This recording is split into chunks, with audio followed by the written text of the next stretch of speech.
Everyone, welcome to my new vlog. I hope so आप सब अच्छे होंगे और मैं भी अच्छी हूँ। तो मैंने कल एक वीडियो डाली थी, उसमें थोड़ा साउंड, जो बैकग्राउंड साउंड थी वो थोड़ा सा ऐसे लाउड हो गई है। आई थिंक मैंने शायद से बिना वीडियो को फिर से सुने डाल दिया था, अपलोड कर दिया था।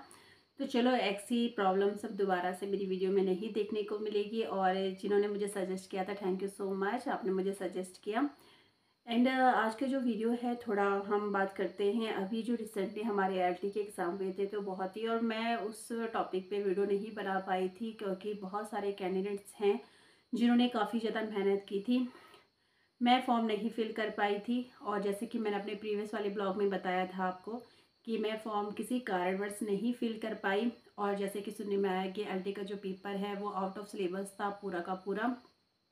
तो ऐसे में जो है आयोग ने हम लोगों के साथ, जो भी मेरे शिक्षक साथी थे जिन्होंने बहुत अच्छे से तैयारी कर रहे थे और जिन्होंने करी है तैयारी, तो उनके साथ बहुत ही ज़्यादा ये बुरा हुआ है क्योंकि तैयारी करने में बहुत मेहनत लगती है। सबने अपने दिन रात एक किए होंगे, ये मैं खुद भी जानती हूँ। तो ये बहुत बुरा हुआ है, लेकिन इसी बीच में एक बात कहना ज़रूर चाहूँगी। देखो, अब रिज़ल्ट कैसा आएगा कैसा नहीं आएगा, कट ऑफ क्या जाती है क्या नहीं जाती है, आधा रिज़ल्ट तो आप लोगों को खुद से ही पता चल जाता है कि हम कैसा करके गए हैं। और जहाँ तक मुझे लगता है कि सारे जितने भी जिन्होंने भी एग्ज़ाम दिया है, बहुत ही बेकार गया है सबका एग्ज़ाम। जैसे कि मैं सबके कमेंट्स वगैरह देख रही थी, तो सबका यही है कि पता नहीं कैसा होगा रिज़ल्ट भी। आई होप रिज़ल्ट सबका ठीक ठाक रहे, पर लेकिन खुद से भी हम एनालिसिस कर लेते हैं। पर लेकिन जो हुआ हुआ, पर आगे की रणनीति क्या है। बहुत सारे होप छोड़ चुके हैं कि हमने इतनी मेहनत की है सच में। एक, चाहे हम हाउसवाइफ की बात करें जो एलटी की प्रिपरेशन कर रहे थे, या फिर हम बाकी जो भी हमारे जो बॉयज़ वगैरह हैं, तो देखो मेहनत सबकी लगी थी इसके पीछे। और अब ये है कि जब इस तरीके का आयोग ने आउट ऑफ सिलेबस के अकॉर्डिंग जो एग्ज़ाम, जो पेपर बनाया था, अगर ऐसा ही वो हमारा जो लेक्चरर के अब फॉर्म निकलते हैं जब भी आएंगे, और अभी सिलेबस हम जो प्रीवियस जो सिलेबस है उसके अकॉर्डिंग ही सारे कैंडिडेट्स तैयारी कर रहे होंगे, और बहुतों का मनोबल टूट चुका है। अगर हम फिर से इतनी मेहनत करते हैं और फिर से आउट ऑफ सिलेबस आता है, तो एक लंबे समय की तैयारी के बाद फिर से अगर हमारे साथ ऐसा आयोग करता है, तो ये बहुत ही ज़्यादा बुरा होगा हम सभी लोगों के साथ।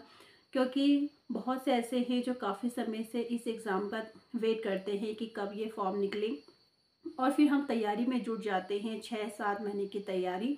और उसके बाद जब एग्ज़ाम में बैठने पर अगर हमें जो पेपर है वो आउट ऑफ सिलेबस दिखे, तो इच्छा नहीं होगी कि कोई भी एक क्वेश्चन अटैम्प्ट कर ले, एक मनोबल टूट जाता है। अगर 2-4 क्वेश्चन अगर आउट ऑफ सिलेबस है तो चल जाता है, लेकिन पूरा एग्ज़ाम का पैटर्न ही चेंज हो जाए, या उसके मतलब जो आउट ऑफ सिलेबस आ जाए, तो कैसे में जो एक मोटिवेट हो के गया है एक कैंडिडेट्स और एग्ज़ाम हॉल में बैठे और उसको जो एग्ज़ाम पेपर दिखे, तो मनोबल टूटता है।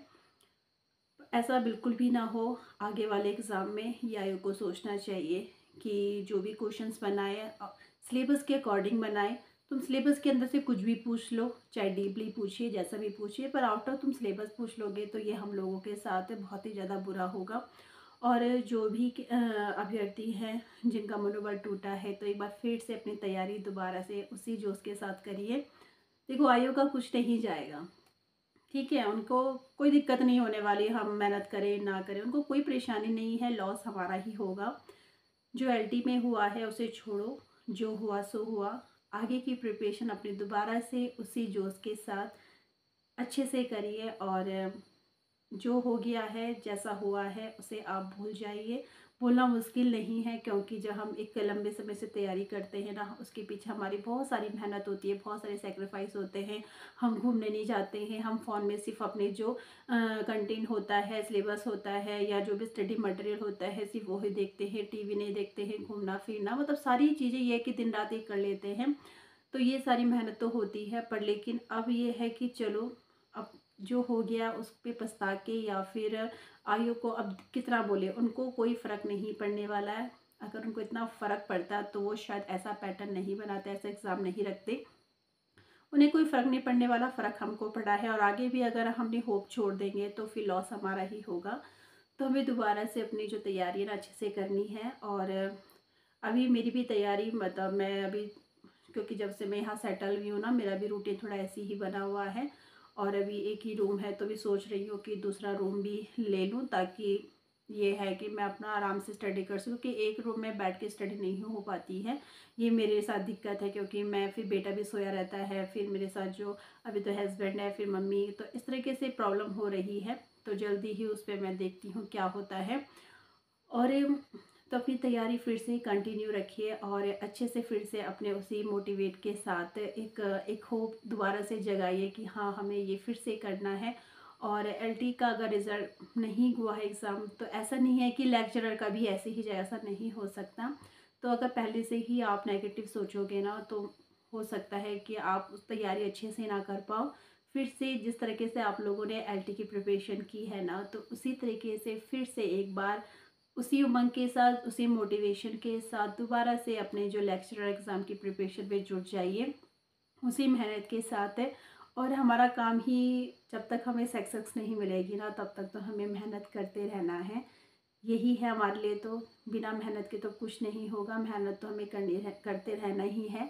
जब तक हमें जो हमारा मुकाम है, जो हमें चाहिए, जब तक हम उस पर सक्सेस नहीं हो जाते, तब तक तो हमें कह कर परिश्रम करना ही पड़ेगा। और उन कड़ी परिश्रमों के बीच में हमें बहुत सारे जो भी हमारी उलझनें आएंगी, जो भी परेशानी आएगी, उन सबको पार करते हुए चले जाना है। तो फिर से अपनी जो तैयारी है ना, दोबारा से शुरू कीजिए, एक उसी मोटिवेशन के साथ, एक उसी उमंग के साथ। और तो जो प्रीवियस में हो चुका है, जो एलटी का एग्ज़ाम गया है, उसके बारे में ना सोचिए। अगर जितना आप उसको सोचोगे, देखो अभी तो ये है कि एलटी का प्लस पॉइंट होगा, क्योंकि आपने जो प्रिपरेशन, जो उत्तराखंड की जीके, जो भी अपने जनरल नॉलेज पढ़ी है, तो उसमें बेनिफिट होगा, क्योंकि आपकी एलटी की प्रिपरेशन है। क्योंकि वो बेनिफिट आपको तो लेक्चरर में भी मिलेगा। बाकी अपनी उस स्टडी को क्या है, कंटिन्यू रखें, ताकि जो आपका एक रिदम बना हुआ था उसको लेके वो ब्रेक ना हो। और उसमें जो प्लस पॉइंट ये है कि अगर आप, वो तो आपके नोट्स बने हुए हैं, आप उसको भी तैयारी करिए। और जो कुछ पॉइंट छूट गए थे आपके, जो सिलेबस में नहीं हुआ है, या लेक्चरर का जो सिलेबस में और प्लस है उसमें, तो आप उसकी तैयारी फिर से करते रहिए।